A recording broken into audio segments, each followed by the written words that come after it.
chickaboola, bibbidi bobbidi boo. Put them together and what have you got? Bibbidi bobbidi boo. Hey everyone, it's Jonathan and welcome back to the Disney Movie Marathon. Today's episode is the second in our 3-part miniseries looking at the various films spun off the 1950 Disney animated feature Cinderella.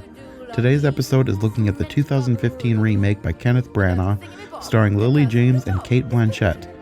Joining me as before are Rachel Wagner and Eli Sanza, so let's just get right into it. Put them together and what have you got? Bibbidi bobbidi, bibbidi bobbidi, bibbidi bobbidi,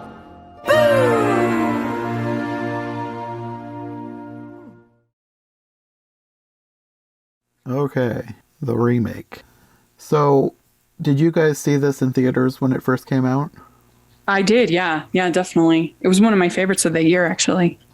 I watched it on DVD later. I didn't check it out in theaters, but after it came out in theaters, I did notice it was getting better reviews than I was expecting. So I definitely wanted to see it, but I rented it later, and I ended up liking it a lot more than I was expecting because live action remakes are kind of hit or miss, but this one they did a good job with it. Yeah, I saw this one in the theater. My cousins and I went to see it. And I remember liking it, but I don't remember it making too much of an impression on me because I didn't see it again until I watched it for this podcast. And I have to say, having watched all these other remakes in between that one and today, this is one of the best ones. And I'm surprised it didn't stick with me more than it did. I feel like it's almost undeniable. This is one of the best ones. Yeah, definitely. It was almost shocking to me how much it stood above the other remakes. Even though, like I've said many times, I don't hate the remakes. I think a lot of them leave something to be desired, but I don't actively despise them. But it still was surprising to me how much higher quality this one was than the others have been. Yeah. I don't care for the trend as a whole. I think is just not my favorite, even if there's a few that I've enjoyed. Oh, yeah. I wish they would stop. Well, I'm pro originality. That's true. I don't necessarily wish that they would stop, but I wish that they would do a better job of making them set apart from the originals. Take the story and give it its own spin. Don't do a Lion King and try and shot-for-shot remake the thing with only a few minor changes. What on earth was that? I hated the 2019 Lion King so much when I watched that, and a lot of other people weren't as harsh on it, but I just despised it because it's one of the reasons why I despised it was because it was I loved the 1994 Lion King. The 1994 animated Lion King was my favorite movie Disney ever made, and so I hold a special place in my heart. So when I watched this version in 2019, I was like, this feels like blasphemy. What is happening here? Yeah. and the other live action remakes, I agree with Rachel and Jonathan, because if you're gonna make a live action remake, don't do it exactly the same. Do something new with it. They did that with Mulan, and they did that with Cinderella. Those are the best ones. Yeah. I mean, I don't know. I didn't like Mulan, but I think Pete's Dragon is the best one of all of them, and it's nothing like the original. Yeah, it's another one they took the story and put their own unique spin on it. Mm-hmm. And I also think that that's helped by the fact that I don't really like the original Pete's Dragon, so I think that helps somewhat too. I don't really like the original Pete's Dragon either. That one I thought was a little overrated. But the new one was really good, and it was completely different. So it felt like a completely different movie. So it's probably the least like the original of all the other ones, but for the best because I ended up liking that one. My all-time favorite of any of I love Pete's Dragon, but I loved Mary Poppins Returns much more than most people seem to have. I just thought it was really wonderful. And I loved the songs and I loved the dancing, the choreography. I just thought it was magical. Yeah. So that's the one that I guess I really bonded with. I don't even feel like it belongs in the same category because, well, for one, it's almost more of a sequel, but it's also like so much head and shoulders above all the others that it's just That's what I feel. almost too good to be compared. Yeah.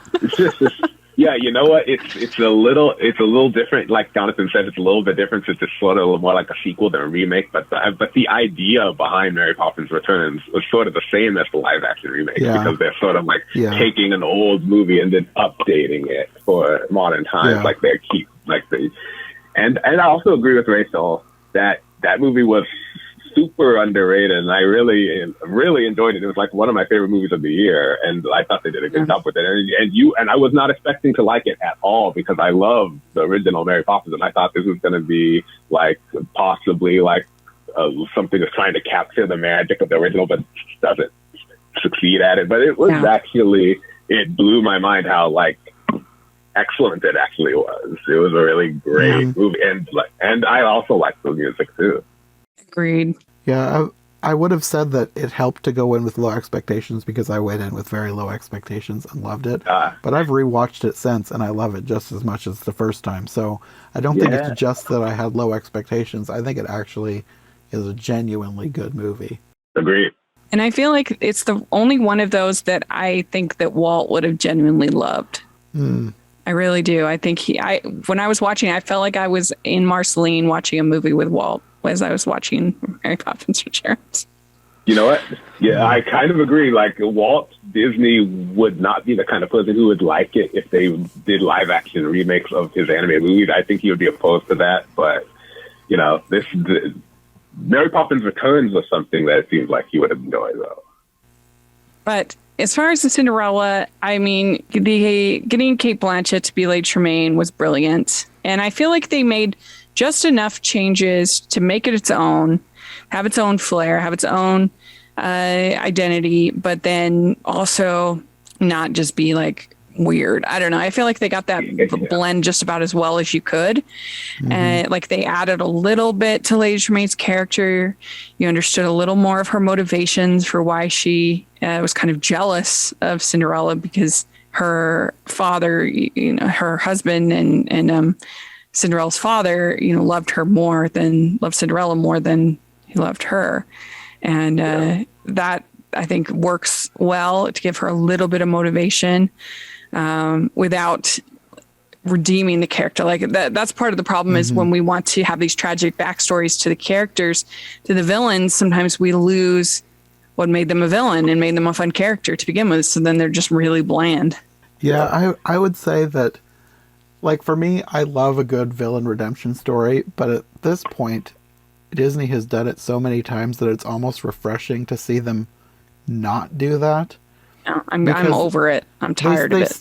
They still did, like you said, they gave her reasons for why she was who she was, like legitimate reasons, but they didn't use that to make us feel so sorry for her and then have her fully reform by the end.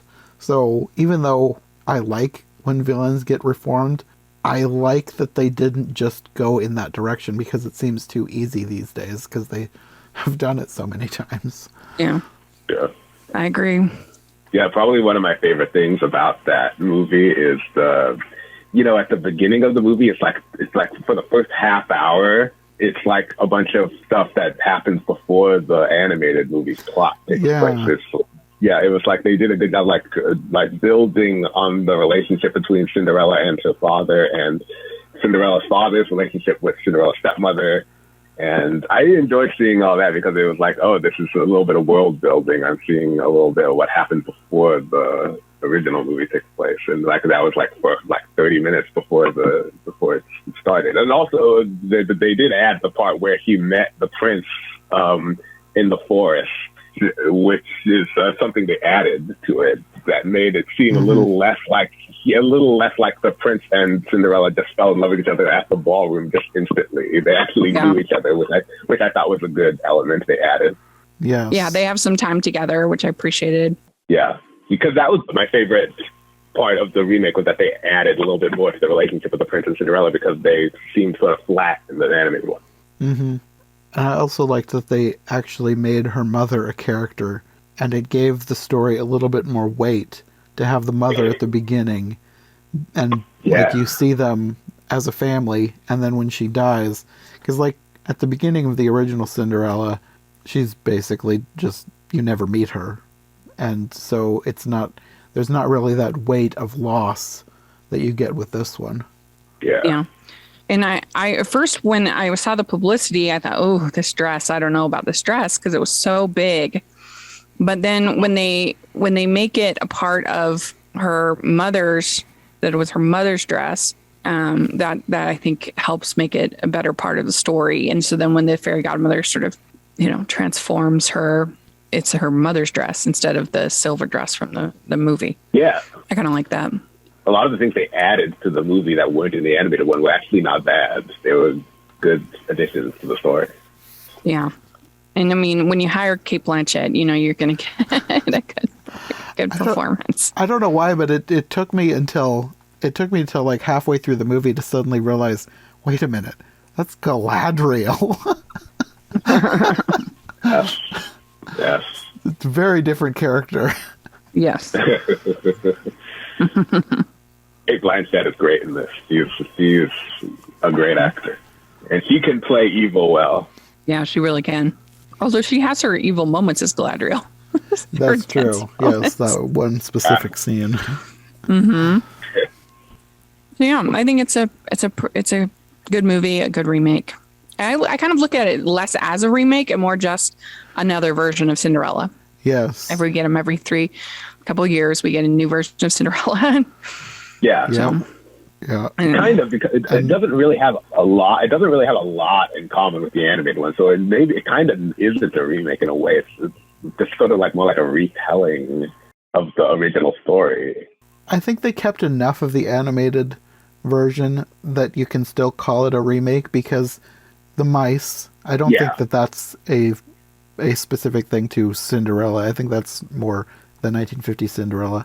And even the names, like Jacques became Jacqueline, but Gus was still there. But that is kind of weird in live action to have her talking to mice and stuff like that. Well, in this one, the mice didn't talk back, so it's slightly less weird. And then you also have, I don't think that Drizella and Anastasia, I don't think that those are always their names. I think that was specific to the Disney version, so they've kept that as well. Right. Yeah. And then there are like allusions in the music to the 1950s one, and over the credits, of course, you get the actual singing of the songs from the 1951. Right. It's definitely not a remake in the like the Lion King or some of these other ones we talked about. Not, well, yeah, maybe I'm thinking of the Lion King, because that was such a blatant remake. But yeah, there will be a lot to talk about with the Lion King whenever I eventually get to that one, because I have more things that I could say, but I think I will save them for that podcast in the future. Yeah. Good. On the topic of the cast, though, one thing that I wouldn't have known him back then, but the prince, I realized that he's the same guy who played Icarus in The Eternals, and that stuck out to me because I don't think I knew him before that. Oh, yeah. Yeah, I mean, he's on Game of Thrones. Yeah. Which I've never seen. Yeah. I watched Game of Thrones, but he's on Game of Thrones, and I feel like I've seen him in other stuff, but yeah, he's good. He has a decently long IMDb page, but I didn't recognize him the first time I saw it, and it only took me till now, because I had recently saw The Eternals to recognize him. Yeah. And then Cinderella is played by Lily James, who I'm not that familiar with either. Do you guys know her from anything else? Oh, yeah. I mean, I love her in Downton Abbey. She's great on that show. And then also she is on the Mamma Mia sequel, which is great. I love it. And I haven't seen either of those. And she's also in another romantic movie called, it's based on a book. It's called The Guernsey Literary and Potato Peel Pie Society. It's a mouthful, but it's actually a really good movie. I highly recommend it. It's on Netflix. Okay. I remember the title and being curious about it, but I've never seen that one either. Yeah, and she's also actually just recently been in this, I haven't seen it, but a miniseries where she played Pamela Anderson which seems like the transformation, the makeup and hair and everything, it's pretty crazy, pretty It would have to be, 'cause she amazing. doesn't look anything like Pamela Anderson. I know, but they make her look like I haven't seen it, but I've seen the ads. It looked pretty. I crazy. heard about Pam and that Pamela Anderson show. Like, I didn't know that was really James playing her though. That's amazing. Mm-hmm. That's amazing. Like, she looks nothing like her. She's also in the Edgar Wright movie Baby Driver. I don't know if you've seen that, but she's in that. She's in a lot of stuff. The person that I think I'm probably most familiar with from this cast is Helena Bonham Carter as the fairy godmother. Yeah. Yeah. I've seen her in stuff since I was a kid. I love her. Yeah, she's great. Oh yeah, I've definitely seen her because I've seen every film Tim Burton ever directed, so I definitely saw her. She's in pretty much every film he's ever made. Yeah, They were married for a long time. yeah, that's true. Yeah, that's right. Yeah, I forgot about that. Yeah. And it took me until looking at the IMDb page to realize that her mother is played by Haley Atwell, who everybody will know from the Marvel movies as Peggy Carter, and then in the What If series, Captain Carter. Yeah. I saw her in that movie, and I didn't recognize her at first because she was blonde, and I was like I would have almost never noticed of the blonde Haley Atwell if I wasn't watching this movie on Amazon Prime, and they have like fun facts on the side of the screen. Oh, I like that. Yeah. Yeah. And they said that was Haley Atwell, and I was like, oh my god, I didn't notice. Mm-hmm. And then you also have Derek Jacobi as the king, which it took me a minute to recognize him. I'm familiar with him from Doctor Who. He had a very big role in a specific episode of Doctor Who that I won't get into because Rachel has yet to see that one. But yeah, that's where I mainly know him from. So every time I see him, I think back to that episode of Doctor Who. Yeah, most of this cast in this movie I did not recognize because I did not watch Doctor Who. I don't watch Downton Abbey. So Lily Day I think this was my introduction to her. Although I did see Baby Driver, but that movie was a blur to me. Yeah, other than that, I didn't really recognize anybody. Except for Kate Blanchett. I knew. Well, of course, yes. Yeah. But it's a pretty fun movie. I enjoy it, so. Yeah, I like it. It's good. One thing that I had questions on when I was watching was what time period is this supposed to take place in? That's a good question. I think it's supposed to be like 1840s. Is my guess, like 1830s, 1840s. Okay. Yeah, I wasn't 100% sure. My guess was going to be 1700s, but I'm not an expert, so. I wouldn't be surprised if it was it's 1800s, 1840s or something like that, because like Rachel said, because it looks like it takes place in a time right before the Industrial Revolution, or right before telephones and cars get invented. It's like pre-Victorian. Yeah, that's what it looks like.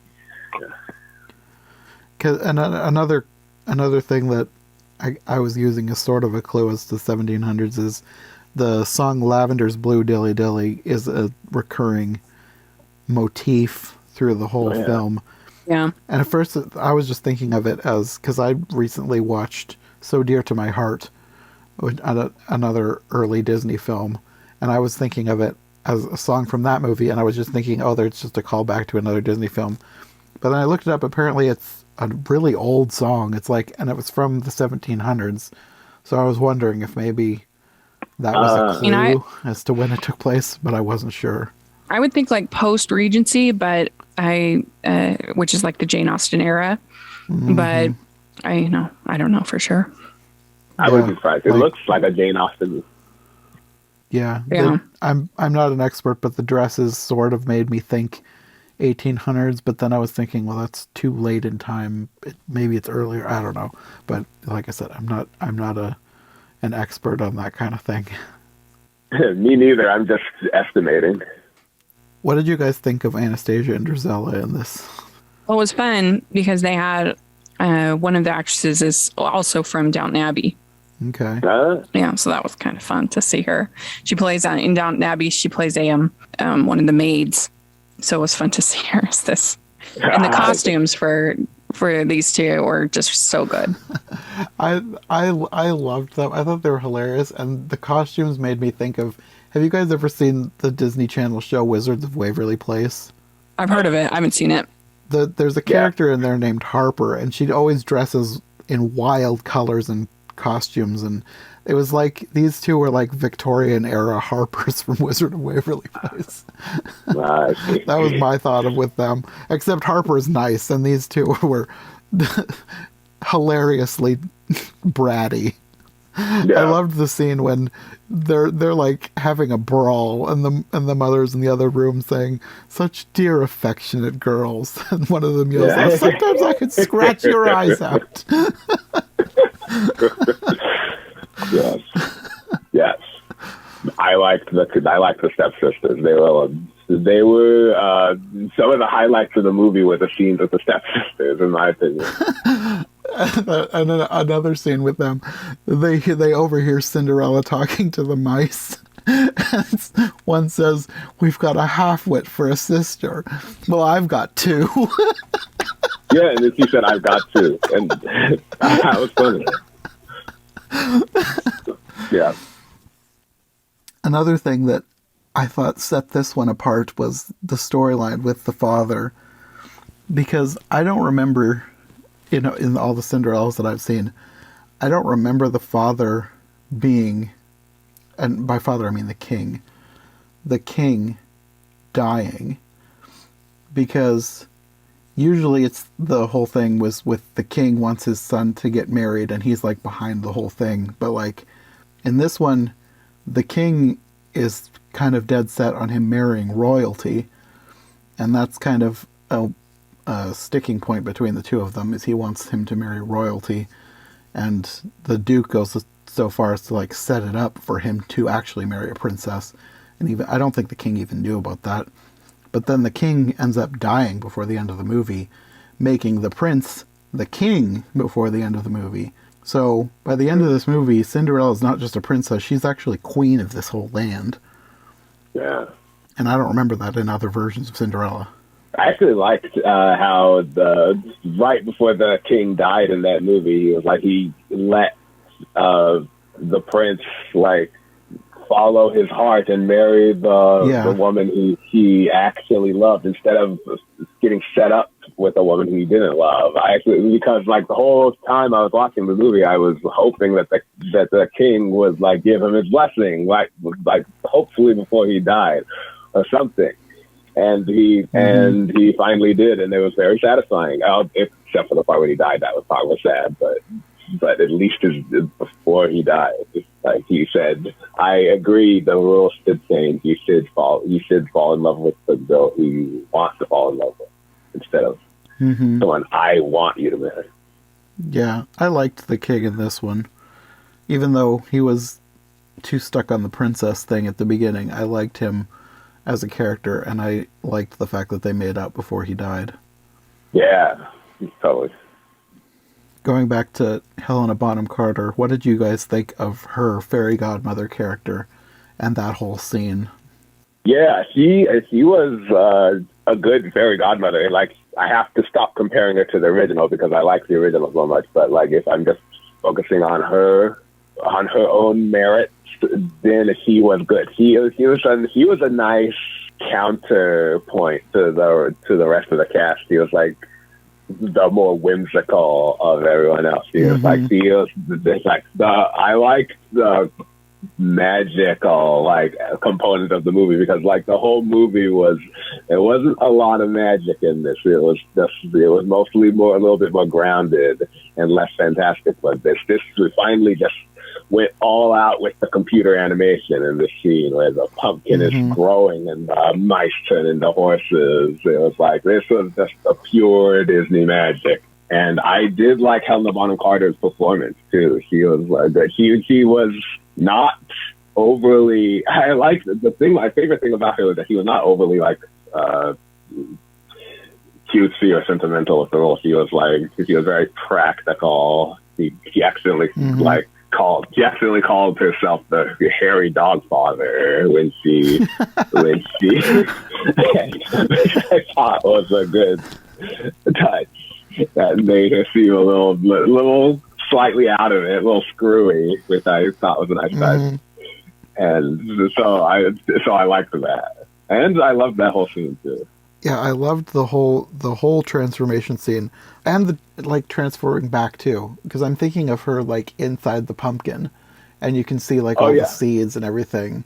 That like everything they did with the transformation of before and after, I thought was really creative. Yeah.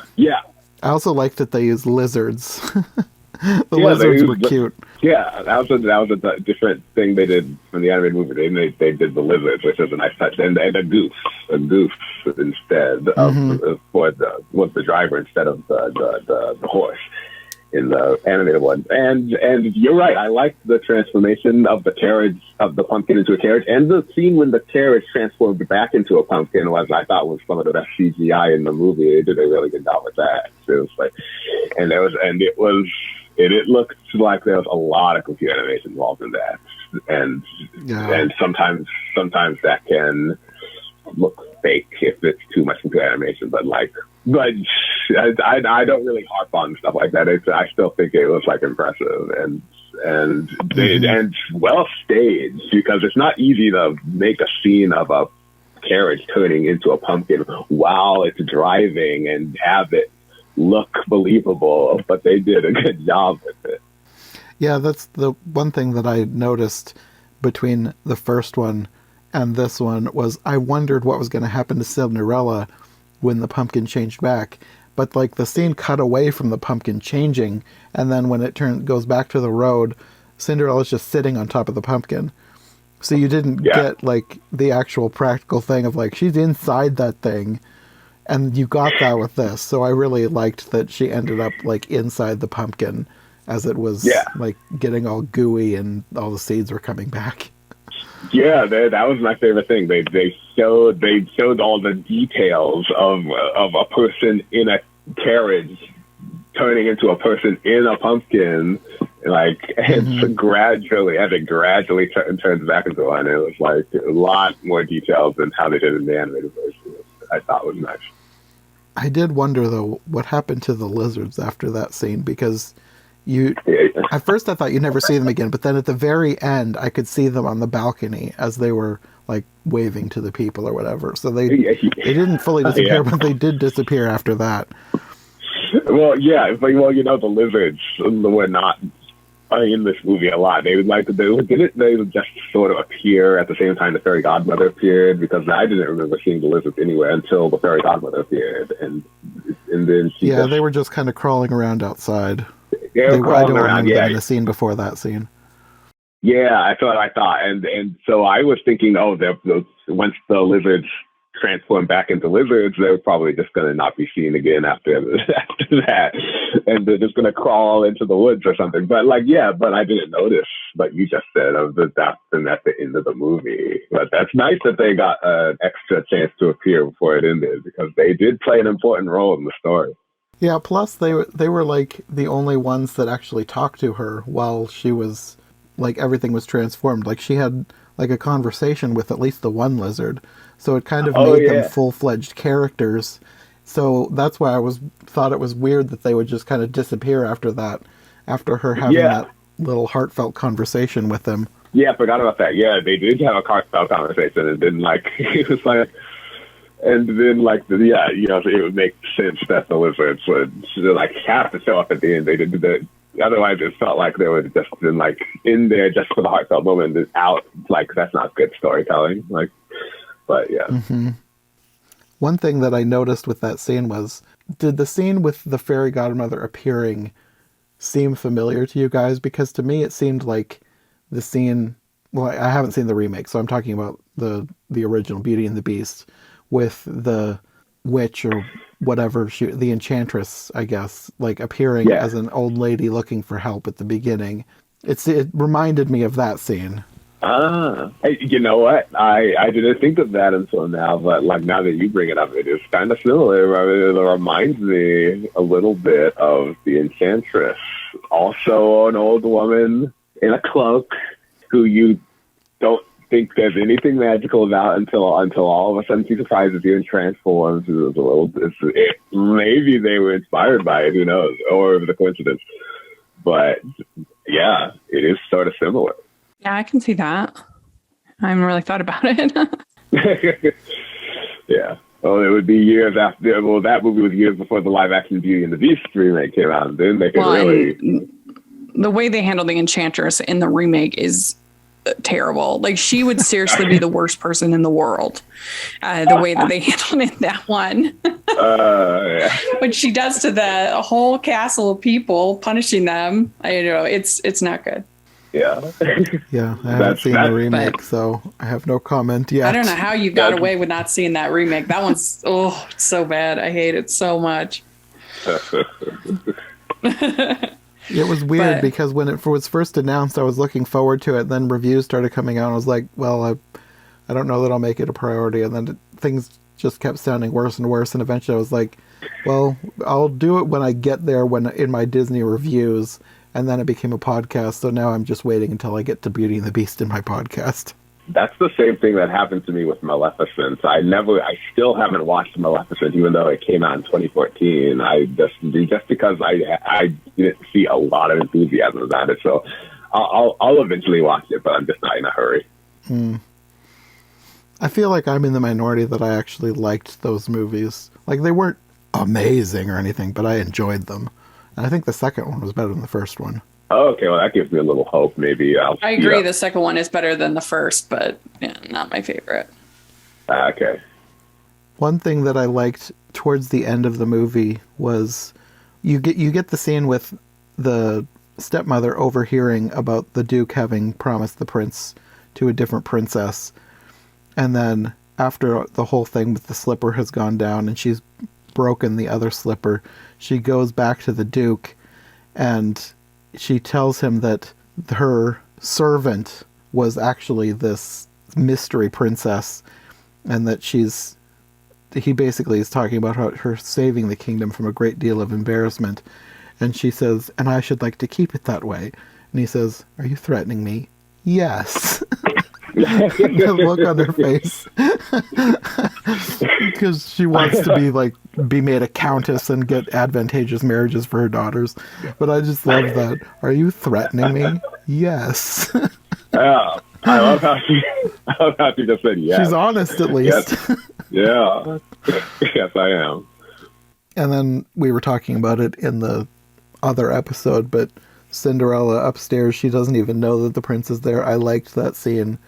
Like, she's just basically trying to keep her spirits up, and even though she's locked in, it's not as desperate as the original movie because she doesn't realize that the prince is there. But I loved how they had her singing, and the singing is what alerts everybody because the mice and birds get the door open to have everybody outside hear her. And then the reveal that the prince has been there the whole time. I really liked that. That was good, yeah. Yeah, I liked how they didn't copy the story from the original movie. They were creative with it. They added some new things. That was one of my favorite things about it, and it's probably what surprised me most about it. But it was a pleasant surprise. Yeah, again, putting their own spin on it. It's the best way to do it. Yeah. And then, as far as I can remember, I don't think you get a whole lot of closure at the end of the 1951 as far as what happens with the stepmother and stepsisters. You just know that they've been foiled. But at this one, you have the narrator, the fairy godmother, saying that the stepmother and her daughters were banished with the Grand Duke, like they were never seen in the kingdom again. Yeah, it's satisfying nonetheless. Yeah, they get some sort of comeuppance. Yeah. And then you get the last scene with them. They've added portraits of her parents, and then with the little animals around the balcony as they're presenting themselves to the kingdom. I liked that you got to see the lizards again. I don't know. I really liked the lizards. I'm just glad that they weren't gone forever. Yeah. It looked a little weird when they were humans, but That's true. they were... Yeah. You remember that scene where one of them ate a fly while he was... Yes. Yeah. Yes, and they had pointy teeth as well. They weren't the best looking humans, but I still liked them. Yeah. Yeah, they did a pretty good job with that. Mm-hmm. Well, that's probably all we have to say. Does anybody have any final thoughts about this version of Cinderella? No, I think we covered everything. No, I nothing more than what we already talked about. I think it's the main thing I want people to take away from this is just that it was if you haven't seen it, you should give it a chance because it's underrated, I think. Yeah, definitely. It's one of the best of the live action remakes. Yeah, up there with Pete's Dragon and Jungle Book. Yes. Yeah. Okay, do you guys want to let people know where they can find you if they want more from you? Eli? Yeah, I'm at eJunkie2014. That's my Twitter handle. That's where I spend most of my time. And I also have a blog where I go more in depth on the history of movies, TV shows, video games, all kinds of stuff about Hollywood. In my blog, Entertainment Junkie blog, and the website is ejunkieblogs.com. You can read my thoughts there. Yeah, and you can find me at Rachel's Reviews, all over social media, iTunes, YouTube, and on Rotten Tomatoes. Check that out. I also have the Talking Disney Classics podcast we do once a month with my friend Stanford, where we reviewed the entire Disney canon, and then now we're talking with content creators about their Disney rankings, and we're having a lot of fun. Okay. We will see you next time because we're going to be back for another Cinderella episode. We're going to be talking about the sequels to the original Disney classic. So that's going to be fun. We'll see you next time. Oh boy. Can't wait.